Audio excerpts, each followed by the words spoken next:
3:17 now. 3:17 now. Okay, it's about 3 minutes.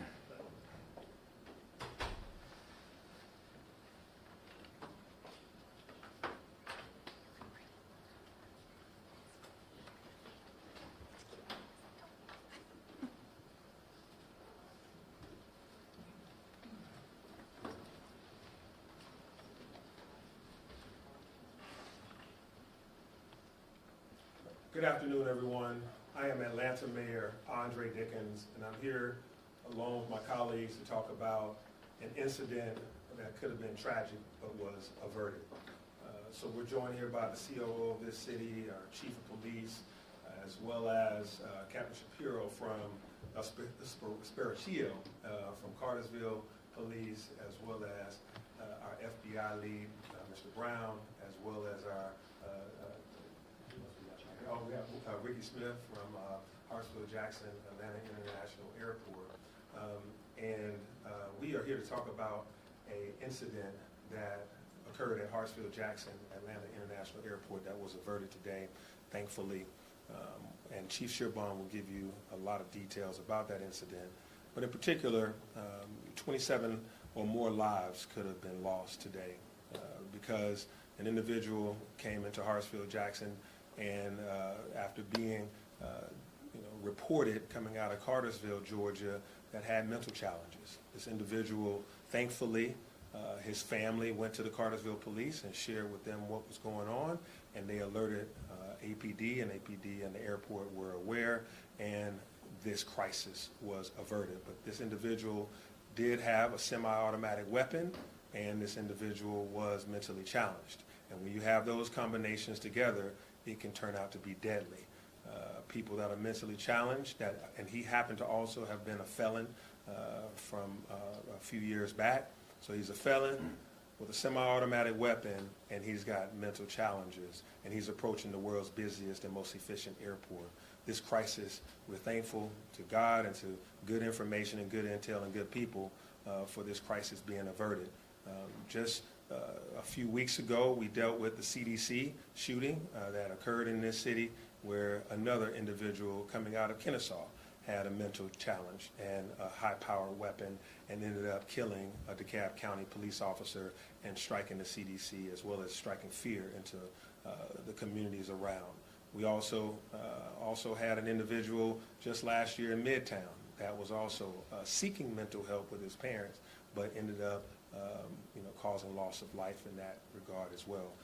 We also had a Four Seasons hotel and residence, an individual with high-powered weapons and a mental health diagnosis. So what you're seeing is we are experiencing across the nation and even in this great city where guns and mental health challenges going together can propose a deadly scenario. But we're thankful that in this situation today, this crisis was averted. And so now I would turn it over to our police chief, Darren Sherbon, to be able to give you more details about all of the aspects of this situation. Chief? Thank you, Mr. Mayor. Good afternoon, everyone. Appreciate you all being here. As the mayor stated, we are here today to announce an arrest of an individual that posed a threat to our airport, but also to note that because of the community, in case the family, as well as the joint collaboration of law enforcement, that a tragedy was indeed averted. The Atlanta airport, the busiest in the world, most efficient, remains safe. Each and every day we have a range of resources in place to keep the airport safe, including our special response team and the many officers that are assigned there. That team trains regularly for scenarios just like today. And I want to thank the men and women of the airport for their response.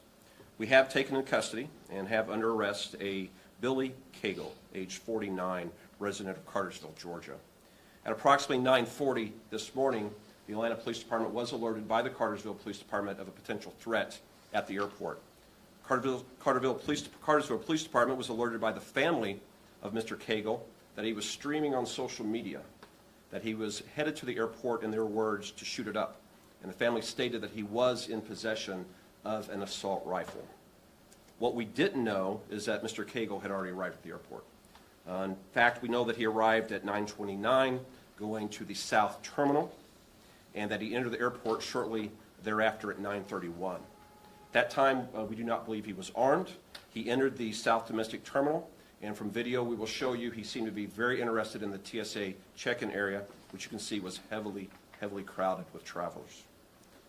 At approximately 9:54, officers of this department, armed with a photograph of Mr. Cagle and being provided up-to-date information from their sergeant as she spoke to the Cartersville Police Department and a family member, was able to locate Mr. Cagle and take him into custody. He had arrived at the airport in a Chevy flatbed pickup that was part of the lookout provided to us by Cartersville PD. That vehicle was parked immediately outside.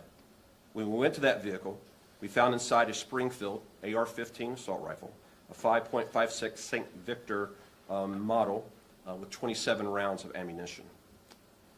We did have a tragedy averted today.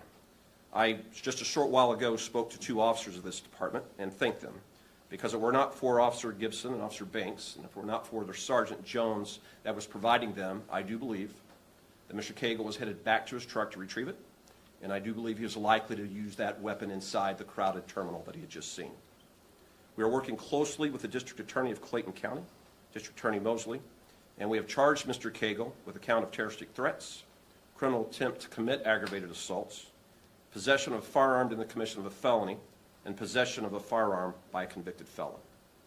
We're here today briefing you on a success and not a tragedy, because a family saw something and said something. A family knew they had a family member in crisis, they knew they had access to firearms, and they were on social media. This is something we've seen across the country time and time again. Social media postings, people with an awareness, individuals with access to a firearm. But today, the family said something. The local police in Cartersville quickly notified the Atlanta Police Department. And the Atlanta Police Department, using its resources at the airport, took the individual into custody. So today is how it should work. Community, law enforcement, dedicated men and women wearing the uniform and trained to respond when their community needs them. So thank you, Mr. Mayor, for making sure we have the resources to keep our airport safe and keep our city safe. And thank you to the men and women of the Atlanta Police Department, particularly our airport section, for what you did today. And now I'm going to turn the podium over to our representative from Cartersville, Captain Sparacio, for comments from him. Thank you. Good morning. So this morning, just after 9:30, we were alerted by family members that Mr. Cagle was en route to somewhere in the Atlanta area. They weren't sure. Ultimately, we found out it was the Atlanta airport, and that he had the intention to inflict harm to as many people as he could. We were able to get in touch with the Atlanta Police Department. Our investigators were able to quickly determine what kind of vehicle he was in, get very recent pictures of that vehicle, and get all those over to the Atlanta Police Department in a timely manner, and ultimately get this, what could have been a crisis, averted. And it's because of the hard work, dedication of the excellent investigators we have, the patrol officers that initially took the report, that they were able to take care of that. We are familiar with Mr. Cagle. He's got a criminal history in Cartersville, but again, no one would ever see anything like this. See something, say something really did work. Thank you so much, Captain. Thank you to Cartersville Police Department for your excellent cooperation and coordination and timely, quickness in telling us about this particular individual and the harm that he wanted to inflict. Thank you, Chief Shearbaum, and your team here at APD to receive that call, to have great relationships across the region, to be able to continue to stay in great contact with individuals and organizations and other police departments across this region so that they would collaborate with us. Thank you all for this. Those in the community, the family, thank you for sharing. See something, say something did work. And so we are standing here talking about a tragedy averted versus us standing here telling you about 27 plus lives that were lost or injured at the world's busiest airport. So I will now take. There's some video we're going to show at this particular time. Oh, got it. Maybe a benefit for you. Media, if you can direct your cameras to the screen. We have a video. Chief, if you could just come up and kind of take a look at the video and just walk us through it. Certainly. Again, this comes from the investment that we placed at Atlanta Hartsfield Jackson International Airport. You see the individual arriving. He's parked his vehicle that was given to us by Cartersville PD, the Chevy flatbed pickup truck. They also had a dog in the vehicle with him. This is occurring at approximately 9:29, and then he will enter the airport itself proper at 9:31.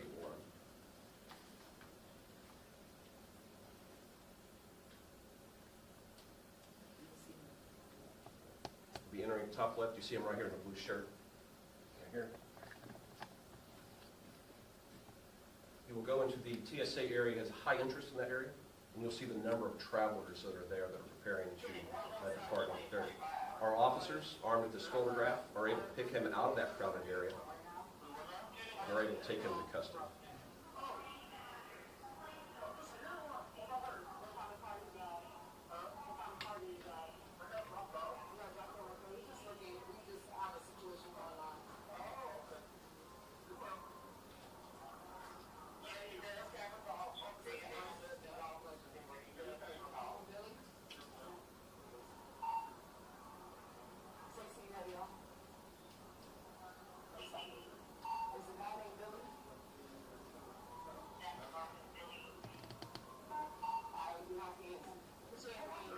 Mr. Cagle's vehicle is just outside these doors. He was clearly moving from the area that we had potentially scouted and was moving back toward that area.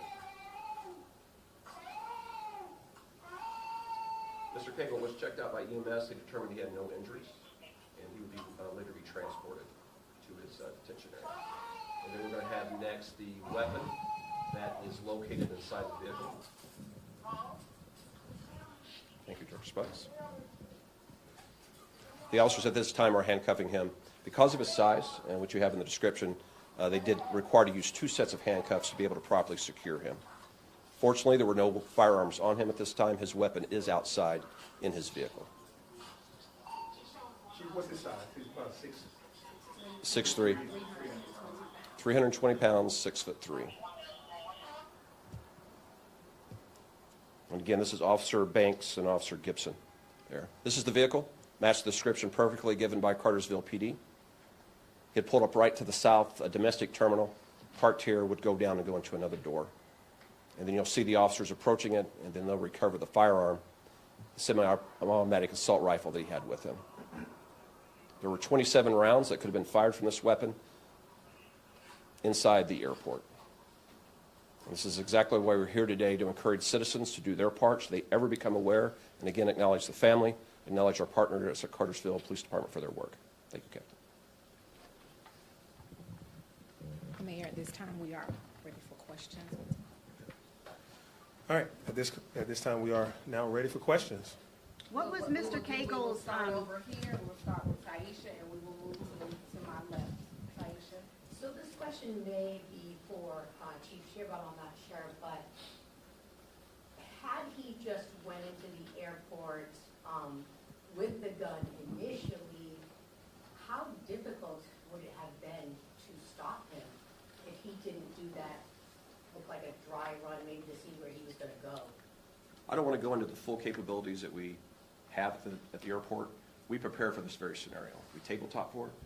Our special response team trains weekly for just this occurrence. What you didn't see in the video was close by officers armed with rifles themselves. Any of you that travel through our airport commonly see them in the atrium. That's why they're there. You see officers with sidearms that are ready, prepared to move out. So should that scenario ever rise, as it has elsewhere in the city, we're going to be ready for it through training, for proper equipment and capability. We just pray that we're never called upon to do that. This is what a proper response by citizens and by law enforcement should look like. Channel 5. Chief, do you know how he got the weapon? Was it a weapon that he purchased legally? The investigation has been ongoing since this morning about 10 o'clock, and so we're still working through that. We are joined today by the Federal Bureau of Investigation, so our federal authorities will be assisting us in determining how we obtained the firearm, which he was not able to legally possess. And that's one of the charges he's been charged with. 11. Veronica? Yes, so the family alerted you to what Mr. Cagle possibly had in mind. Did they say why he wanted to do this, some sort of motive? And also, how much ammunition did he have in addition to what was in the rifle? All right, the investigation will determine if there was a motive. Right now, we've recovered 27 rounds. He had the capability to fire through that weapon.